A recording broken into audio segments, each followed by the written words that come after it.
Hey guys, in this video, we are going to learn about what JavaScript has to offer.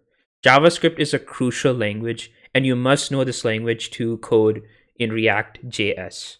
All right, so if you already know JavaScript, you can skip these next couple of videos, but if you don't, please watch this video, okay? Before I begin, please subscribe to the channel, and please like and comment on this video, okay? Awesome. So let's get started. Okay, so what is JavaScript? So JavaScript is a high-level language that's interpreted, okay? So it doesn't need a compiler like Java does. So JavaScript is a language that runs like line by line. And since it doesn't require many softwares, like people really like JavaScript. And it offers things that like Java does not even offer, okay? JavaScript is well documented. It conforms to an ECMAScript standard. So, you know, the variable names, how functions and all these things should be named is all documented in ECMAScript, okay? And JavaScript runs on both the client and the server. Oops. So before, like, JavaScript only ran on the client, right? Like if you ask a developer in the 90s, they're like, oh, JavaScript is just a client, language, right? But now with like Node.js, JavaScript runs on both client and server. So it's even more crucial to know this language. Okay, so why learn JavaScript? Well, JavaScript is browser and server compatible, as I just said, and it's used in mobile development like React Native, web development like React, right? That's why you're here. And then desktop app development like Electron.js, all right? So that's it for this presentation. Now let's get started. So here's the flow for today. We're going to print hello world, right? I'm going to show you how to do that. We're going to go over variables, and I'm going to show you loops, all right? After that, we're going to go over the various data types. Then we're going to do over conditionals. All right, then functions. And then I'm going to leave you two exercises, the Fibonacci problem and the FizzBuzz problem. And make sure you do this like on your own, okay? So don't watch another video or don't just watch the next video. Like take the time and do this on your own. I think max will take you like 15 minutes, okay? So yeah. All right, let's just get started. So printing hello world, okay? So let's comment that.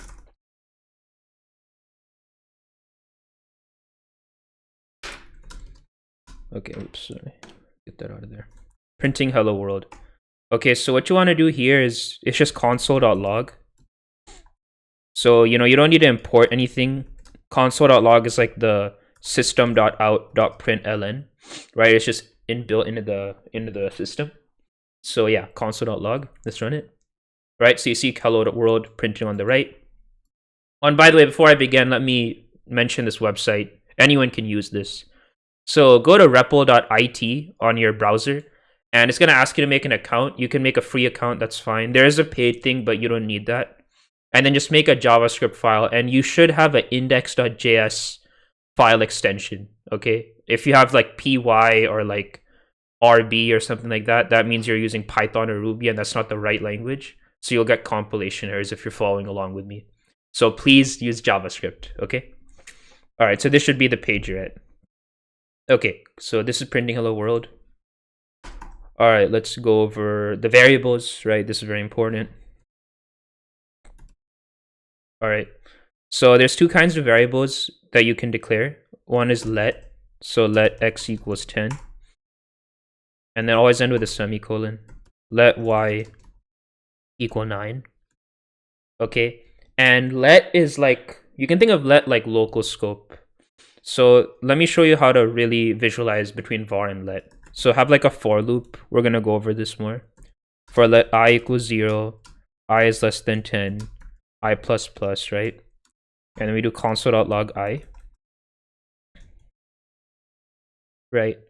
And then at the end, I'm going to do console.log I. And then watch what happens. Right? So basically at the end, right, after the completion of this for loop, I get a reference error, I is not defined. And the reason is because let is only visible in the block scope. All right. So make sure when you use let, it's like you're using it appropriately. Now, had I change this to var, watch what happens now. It'll print 10 because var is global scope. So I can print var. I can use var anywhere in this file. Okay. So that's that. And then let's go over like equality. So there's two kinds of equality when it comes to variables. There's the double equals and the triple equals. So for instance, let's just make x and y like this, right? I'm actually going to start out with the string. Let's see. Yeah, all right. So check this out. So when I have double equals, what that does is it just checks for the value. So actually x and y will be true. So just do console.log x equals y. And then if I do triple equals, it checks the value and the type, right? So since this is an int and this is a string, it's gonna print false. So let me show you. All right, true, false. Yep, so that's that. And I think that's honestly it for variables. Just know the difference between var and let. Okay, so there we go. Put on here. Yeah, all right. Okay, so now let's go over loops. All right. So there's two kinds of loops, right? The for and while. So let's just do the for first. You already saw it, right, earlier. So it's just for, you instantiate a variable. So let I equals 0, and then I is less than like 4, and then I plus plus.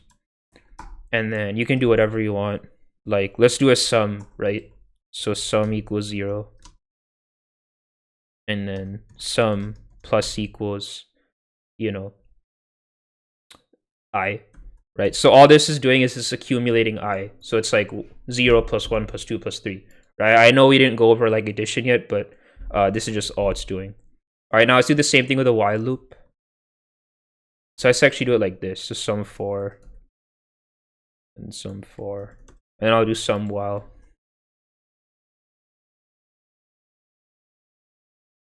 Oops, there we go.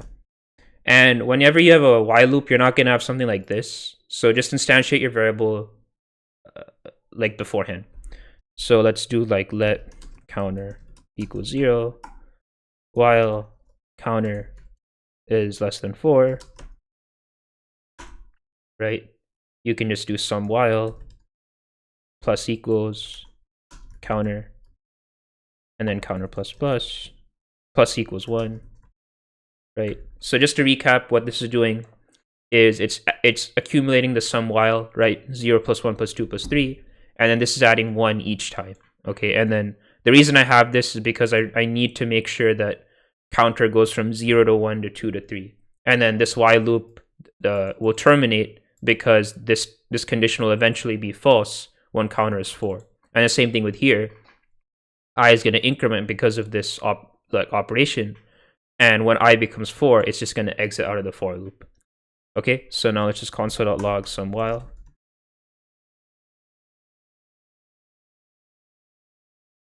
And they should be the same, so let's just have print both of them.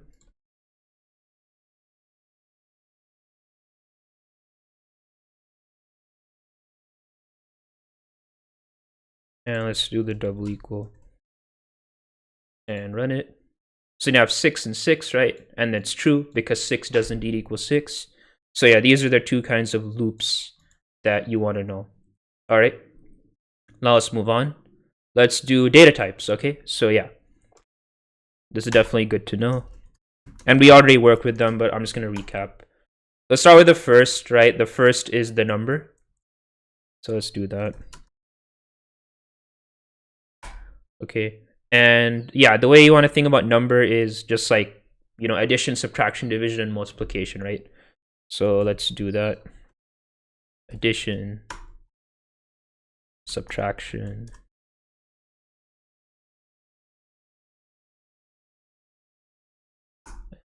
division, and subtraction. I'm also going to do another one called modulo. And you're getting to know the modulo operator for the exercises, so pay attention to that. Okay. Our modulo.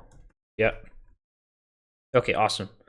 So now we have that, and we can remove this one. Okay, so let's just go over each one. So addition, right? So what I'm going to do, I'm going to instantiate two numbers. So like let num1 equal, you know, whatever, 8. Oh, oops. All right, let num2 equal, you know, like 17, whatever, right? And then, yeah, we can do addition just fine. right? Console.log. You know, shouldn't be a surprise. Just use the plus operator and then num2, and you're going to get 25. Let me remove these console.logs to remove the confusion. So they can still run. Just going to remove it. Oh. There we go.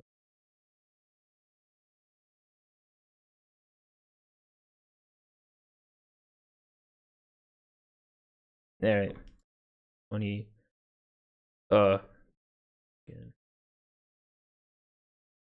Yeah, sometimes it's hiccups. It's something about it. Let me control it. Reload.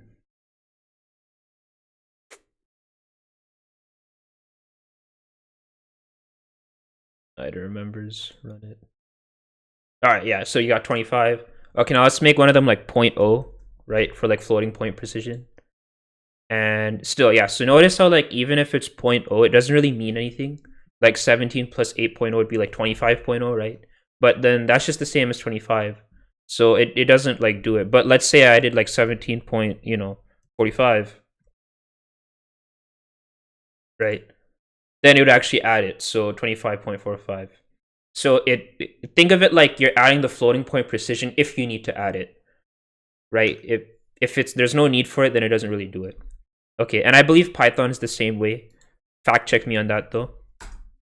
Okay, now let's do subtraction. So same thing with subtraction. It's like the same thing. Yeah, same thing, right? 0.45. Okay, and then if I make it like 0.0, it's just going to be -9. Yeah, all right. Okay, now let's do division. So yeah, let's do division. I'm going to make the smaller one on the numerator, right? And yeah, this is something I want to highlight. So it will not floor it. If you want to actually like floor it or round it up, you will need to use the math.floor and math.round methods. I'm not going to do that here. You can easily just look that in the documentation. So the thing you want to like keep in mind is that when you're dividing, it will do the precision, like, right? Let's do it the other way around. Num2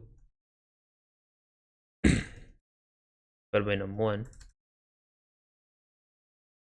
And yeah, same thing. It will add the precision. Then let's make it even, right? 17 is a prime number, so I'm gonna do 24, right? So now watch what happens. Again, it's not gonna output 3.0. It's just gonna output 3. So yeah, something to note. And oh, I did division. This should be multiplication. Okay, now let's do the same thing.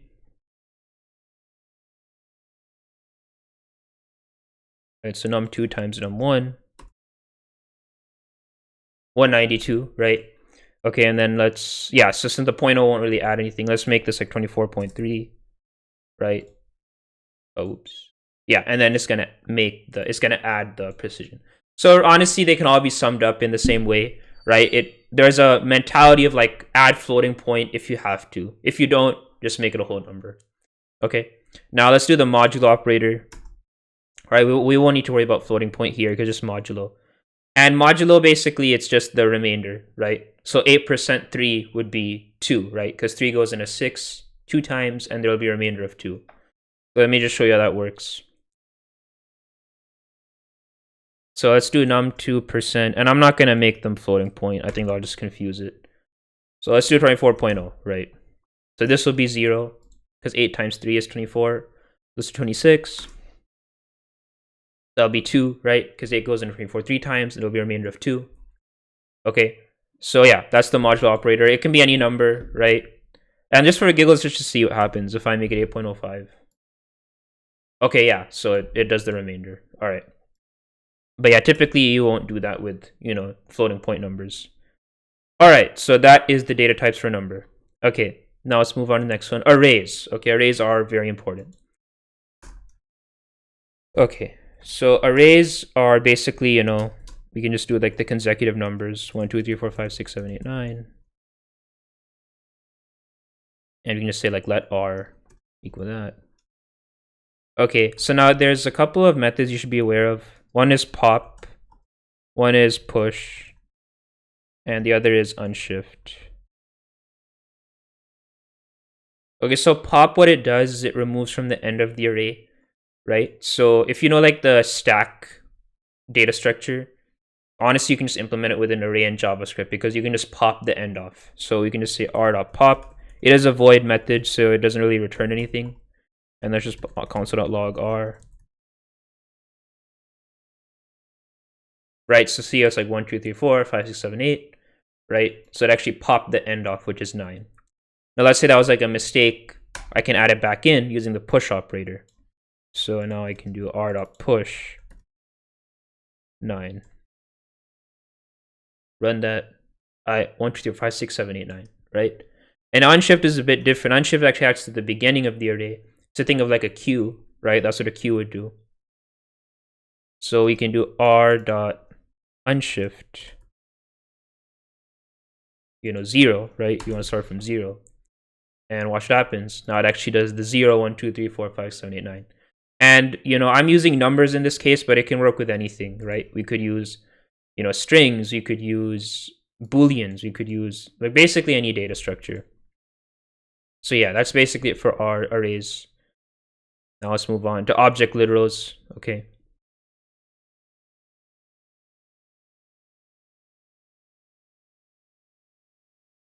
So object literals, you can think of these like, a key value. Think of like a dictionary, right? If you want to look up a word, you're going to find the word, and then you're going to look up the value of that word, which is the meaning. So, let obj equal, name, right? And you can put your name, I'll put mine, Adnan, Yunus. And then you can put like sports. What's your favorite sports? You can say football, basketball, right? And tennis. Oh, and make that separate. Okay, and then we can select age, 22, right? Let me think more things. Siblings, right? I got 3 siblings. And things like that, right? It can be like, graduated, UCSC, right?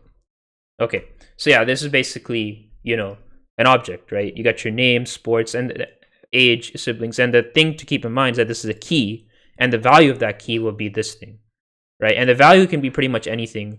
It can be an array, it can be an integer, it can be a string, right? There's no restrictions on that. So if I want to access it, right, all I would do is I would just say console.log, and then obj, and then name, right? And this should give me a none. Run that. Yep, so that gives my name, right? Just to prove I'm not lying to you, we can put like something like that, and look, it actually returns what's here. Okay, we can do the sports as well. Run that. Okay, football, basketball, tennis, right? Awesome. So there we go. All right, that's accessing. Now we can modify it. So the way you want to modify it is we can just say like obj sports, and let's say I want to add another sport dot push, right? Kayaking, right? And then I can change my age, right?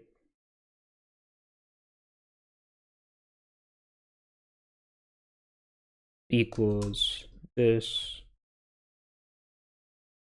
plus 1, right? And then let's just do console.log obj, and the obj will now have these updates. Let's check it out, right? Kayaking is at the end, and my age is 23, so I did update them. All right, and that's basically it for objects, right? So we went over 3 here: the number, arrays, and object literals. All right, now let's see some others. Oh, we have conditionals, right? So that is important. Let's do that. All right, so conditionals, right? They're revolve around Boolean algebra, right? So like using the not, the and the or. I'm gonna review them if you forgot them. And conditionals are exactly what it sounds like, right? So like a segment of code will run if a condition is true. All right, so let's check it out. I'm going to go over the logical operators first. So there's not. Oops. There's and there's or. Right? Now let's go over the truth table for all of them. Right? So let's do not first. So not, right? Let's say the input. I'm going to have the input and then the output. Right? So if I input, true, right, the output is going to be false, right? And because I'm negating the value, essentially, I'm negating it. Now, if I put input as false, I'm going to negate that because that's what not does, and that'll be true. Okay, so not all it does is negate the value. Okay, now let's go over or.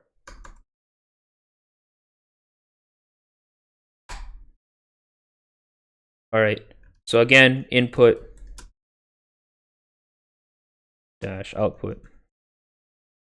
All right, so or, and then in this case we need two because or is like there's a logical operator on logical expression on the left and logical expression on the right. So I'm gonna have input 1, input 2, and then output. All right, so or. So let's say you have true, right, as well as true. So the idea with or is only one of them needs to be true for the output to be true. So since both are true, it's all good. True. Let's change this. Right, so if this were false, so still we're good. It can be true. Let's change it again. False. So we're good again because we have input 2 as true. And now let's say both are false, right?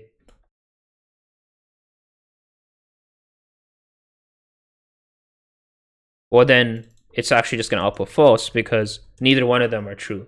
So or is like only one of them have to be true. And that makes sense, right? That matches for everyday language. Either you can do this or this, right? So now let's do and.